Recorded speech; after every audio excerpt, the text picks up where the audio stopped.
Anda kembali bersama kami dalam IDX First Session Closing. Pemirsa, PT Asia Pramulia Tbk resmi mencatatkan sahamnya di Bursa Efek Indonesia sebagai emiten ke-16. Perolehan dana dari hasil IPO sebesar 100,69 miliar rupiah akan digunakan untuk investasi dan penambahan modal kerja perseroan.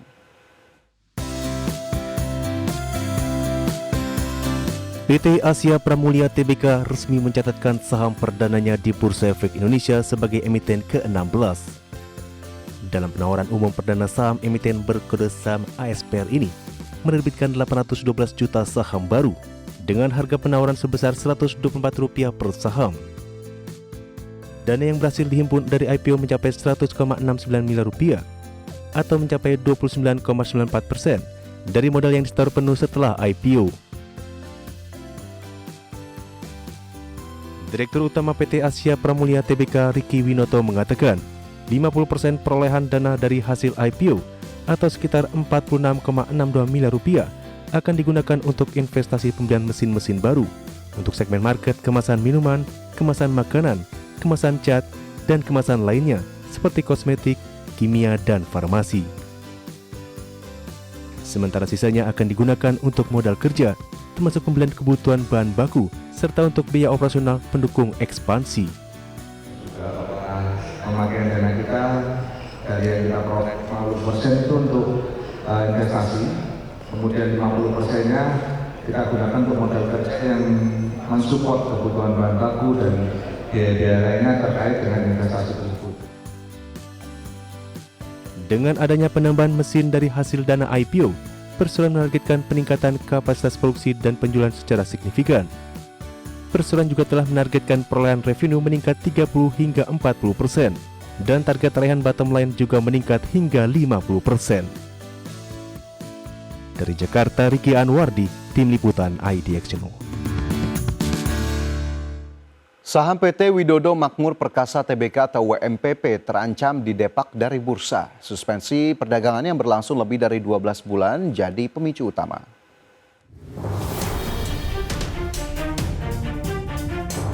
PT Widodo Makmur Perkasa atau WMPP menghadapi ancaman delisting setelah sahamnya disuspensi lebih dari setahun sejak Mei 2024.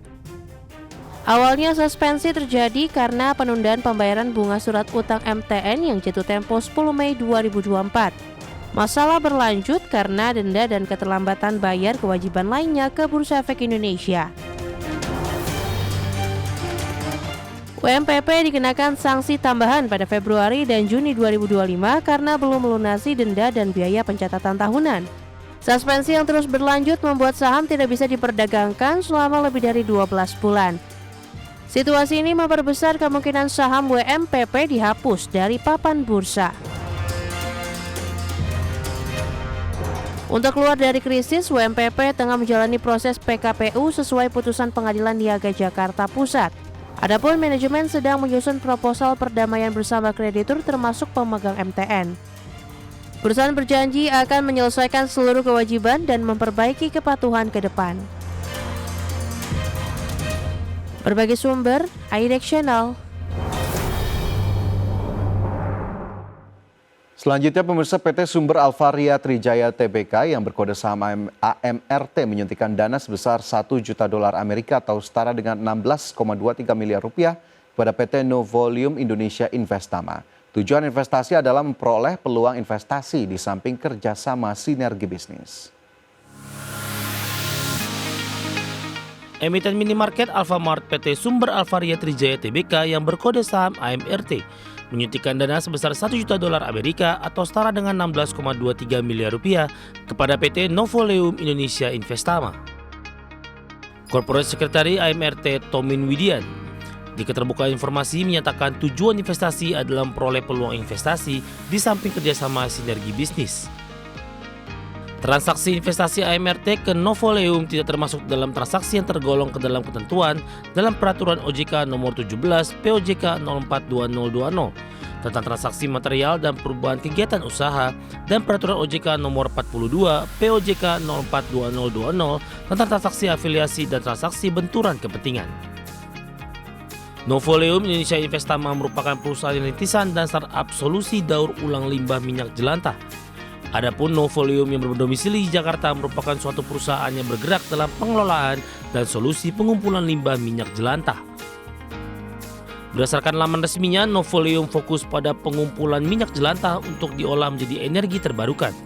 Selain aksi korporasi itu, AMRT juga fokus menggelar ekspansi organik pada tahun ini.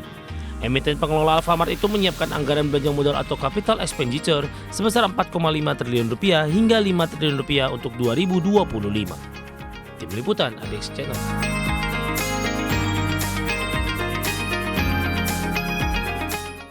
Emiten tambang nikel PT Adi Kartiko Pratama Tbk yang berkode saham NICE mengantongi pinjaman kredit dari PT Bank Shinhan Indonesia senilai 100 miliar rupiah. Direktur Perseroan Sabin Kim menyampaikan perjanjian kredit tersebut dengan suku bunga 6,85% per tahun dalam jangka waktu 12 bulan.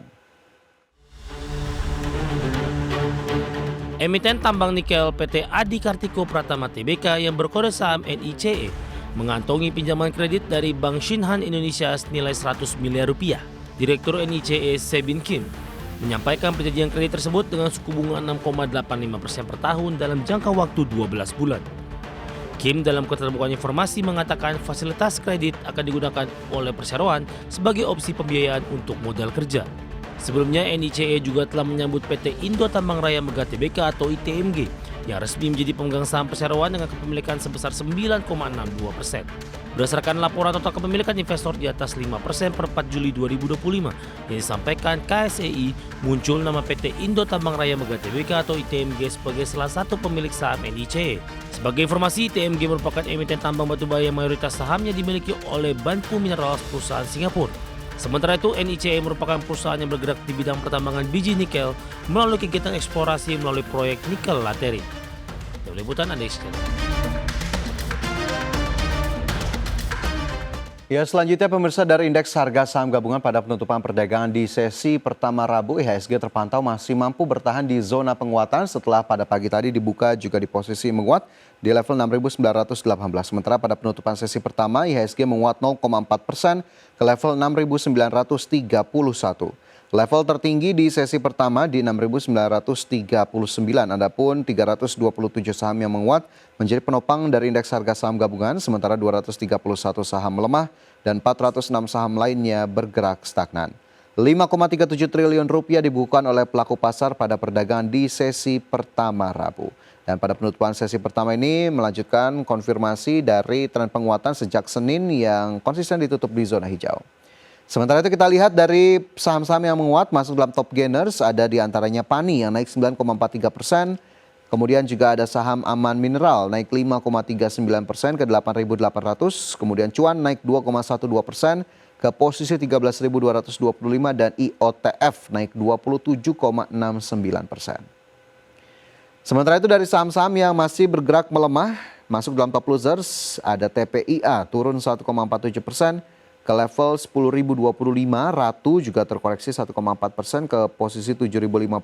ASPR turun dalam 14,63% ke Rp140 dan INET turun 1,58% ke level Rp187 per saham.